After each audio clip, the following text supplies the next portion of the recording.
Welcome into the Red Zone. It's been an unfamiliar scene for the past couple of seasons of FCS football, with the South Dakota State Jackrabbits at the top of the rankings week in and week out. But after Saturday's classic battle for the Dakota marker, the top-ranked team has fallen, and the Bison are back at the top of the FCS world. For the first time since the 2022 season, North Dakota State holds the #1 spot in the Stats Perform FCS poll. South Dakota State had held that ranking since the beginning of the 2023 campaign.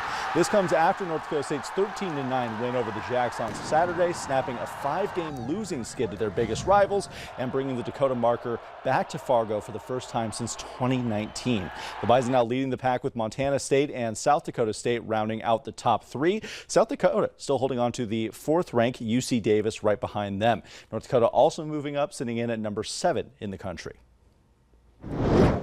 Speaking of UND, the Fighting Hawks are back in action this weekend as well. UND coming off of a statement victory over Northern Iowa, avenging last year's shutout loss with a 31-7 victory in the Alerus Center.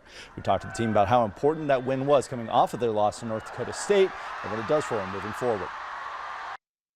A win's always good, obviously, especially coming off a bye week. We had 2 weeks to prepare for UNI, and be able to come out and execute and play a full game, which I thought we did very well, was big. Getting a win is big, especially at home, and carrying us into here for 2 away games. I think it was a good confidence boost, knowing that we can play that physical, we can execute at that kind of level.